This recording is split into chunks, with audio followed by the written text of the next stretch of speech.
सभी को राम राम। आज हम देखने वाले हैं गंगा नदी के बारे में कि कहाँ से गंगा नदी का उद्गम होता है, कितनी इसकी लंबाई है और ये किस किस राज्य से होकर गुजरती है। तो क्वेश्चन देखने वाले हैं कि गंगा नदी का उद्गम स्थल गंगोत्री हिमनद उत्तराखंड से माना जाता है।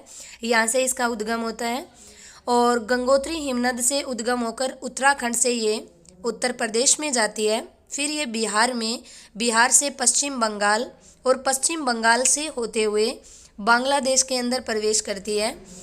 फिर देखेंगे कि गंगा नदी को उद्गम स्थल पर भागीरथी नाम से जाना जाता है, लेकिन इस पर 5 प्रयाग बनाए गए हैं उत्तराखंड में। 5 प्रयागों में सबसे पहला प्रयाग है देव प्रयाग, जो गंगा नदी पर बना है। और एक मुख्य नदी है अलकनंदा। अलकनंदा संतोपत हिमानी चीन से निकलती है ये और गंगा नदी में आकर मिलती है। और जिस स्थान के ऊपर अलकनंदा और भागीरथी मिलती है वहीं पर गंगा इसका नाम रखा जाता है और प्रयाग का नाम है देवप्रयाग।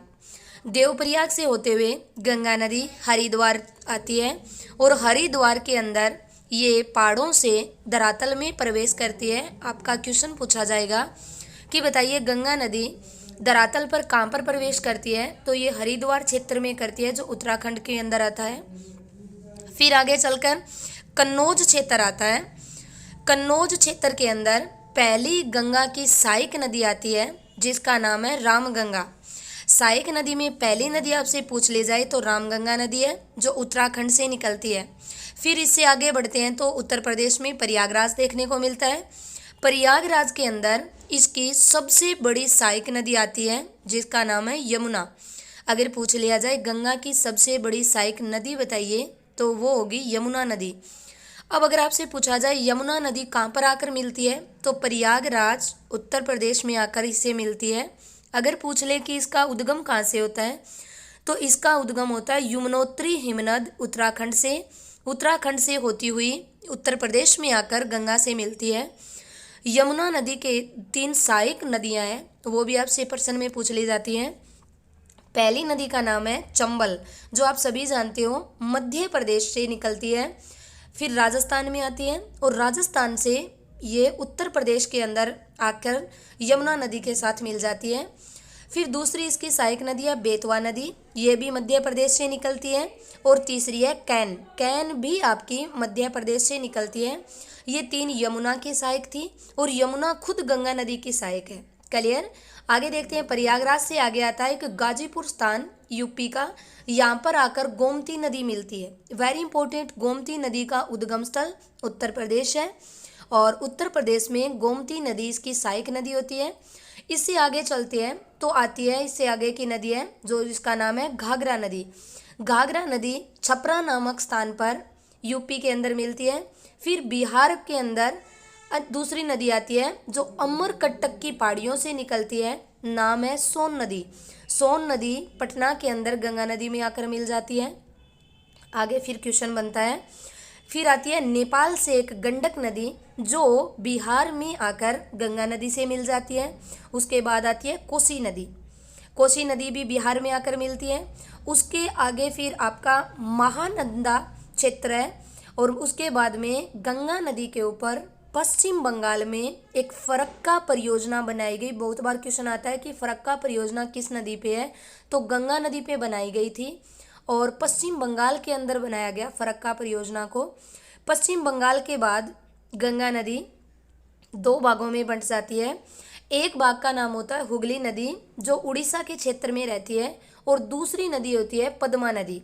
लेकिन पहले झारखंड से हुगली नदी के अंदर आकर एक दामोदर नदी मिलती है जो इनकी सहायक नदी है। तो दामोदर का उद्गम पूछा जाए झारखंड से होता है, ये हुगली नदी में आकर मिल जाती है। हुगली नदी उड़ीसा के क्षेत्र की नदी मानी जाती है। फिर होता है पद्मा नदी। पद्मा नदी इसकी दूसरी शाखा थी जो बांग्लादेश के अंदर प्रवेश किया था। बांग्लादेश में जैसे इस नदी ने प्रवेश किया इसका नाम पद्मा रखा गया। लेकिन जैसे ही बांग्लादेश में ब्रह्मपुत्रा नदी, आप एक जानते हो अरुणाचल प्रदेश से ब्रह्मपुत्रा नदी आती है और वो आकर गंगा के साथ मिलती है जिसका नाम होता है पद्मा। लेकिन जैसे ही पद्मा और ब्रह्मपुत्रा मिलती है इन दोनों को मिलाकर इनका नाम पड़ जाता है मेघना नदी।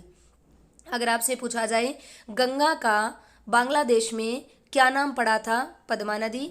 लेकिन ब्रह्मपुत्रा मिल गई तो इसका नाम हो जाएगा मेघना नदी। क्लियर?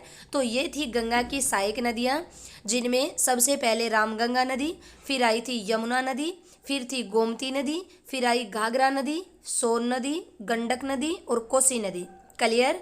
अगर पूछा जाए स्थलीय प्रवेश हरिद्वार से होता है। प्रयाग कितने बने हैं? तो आपके 5 प्रयाग हैं, जिसमें पहला था देव प्रयाग, उसके बाद आता है जो मैंने लिखा है रुद्र प्रयाग, उसके बाद है कर्ण प्रयाग, फिर है नंद प्रयाग और लास्ट में है विष्णु प्रयाग।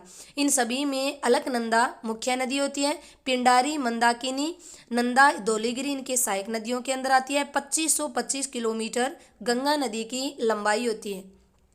अब अगर आपसे इससे थ्योरिकल क्वेश्चन पूछे जाएं कि बताइए अलकनंदा तथा भागीरथी के संगम को क्या कहा जाता? तो मैंने बताया था आपको पहले भी कि गंगा का उद्गम होता है तो इन्हें भागीरथी बोलते हैं, लेकिन जैसे ही अलकनंदा आकर मिलती है देवप्रयाग में, इनका नाम गंगा हो जाता है। फिर क्वेश्चन, गंगा की पहली सहायक नदी कौन सी है? तो आपने देखा था कि उत्तराखंड से निकली थी, जिसका नाम था रामगंगा नदी। ये इनकी पहली सहायक नदी थी। गंगा की आखिरी सहायक नदी जो हमने पढ़ा था महानंदा, जो बिहार के बाद की नदी थी, आपने देखा महानंदा इसकी लास्ट नदी है। फिर अगर क्वेश्चन पूछा जाए गंगा की सबसे लंबी सहायक नदी, तो आपको ये भी बताया था कि यमुना नदी इसकी सबसे बड़ी सहायक नदी है, जिसका उद्गम स्थल उत्तराखंड से होता है। इनकी 3 सहायक नदियाँ थी, चंबल, केन और बेतवा। फिर क्वेश्चन है गंगा नदी कहाँ से मैदानी क्षेत्र में प्रवेश करती है? तो आपको ये भी पता था हरिद्वार के अंदर प्रवेश करती है ये। गंगा नदी के तट पर कौन से शहर बसे हुए हैं? तो ये हमने डायग्राम से आपको बताया कि प्रयागराज, वाराणसी, कानपुर, पटना, ये सभी शहर गंगा नदी के ऊपर बसे हैं। हुगली नदी के तट पर कौन सा प्रमुख शहर बसा है? तो कोलकाता शहर हुगली नदी के ऊपर बनाया गया। फिर है गंगा और ब्रह्मपुत्रा की संयुक्त जलधारा को बांग्लादेश में क्या कहा जाता है? तो मैंने आपको आंसर बताया था मेघना थी। पद्मा पहले नाम था, जैसे ब्रह्मपुत्रा मिली इसका नाम पड़ गया मेघना। बिहार का शोक किस नदी को कहा जाता है? तो बिहार का शोक कोसी नदी को कहा जाता है, जो गंगा की सहायक नदी थी। बंगाल का शोक अगर पूछा जाए तो दामोदर नदी जो झारखंड से निकली थी, हुगली में आकर मिल गई थी, ये है बंगाल का शोक। फिर है गंगा की सहायक नदी जिसका उद्गम स्थल मैदानी भाग है, तो आपको आंसर करना है गोमती नदी। गोमती नदी इनकी प्रमुख सहायक नदी थी, जिनका उद्गम स्थल मैदानी भाग को माना गया। तो ये थी आपकी गंगा नदी कि इसका कहाँ से उद्गम क्षेत्र हुआ, ये कैसे कैसे किन किन राज्यों से बांग्लादेश में प्रवेश करके गई। तो इसका उद्गम हुआ था उत्तराखंड, फिर ये गई थी यूपी के अंदर, फिर बिहार, बिहार से पश्चिम बंगाल, पश्चिम बंगाल से होते हुए बांग्लादेश में प्रवेश किया। सबसे पहले नाम था इसका भागीरथी, फिर गंगा, फिर नाम पड़ा था पद्मा, और जैसे ही ब्रह्मपुत्रा मिल गई नाम पड़ा मेघना। क्लास अच्छी लगी?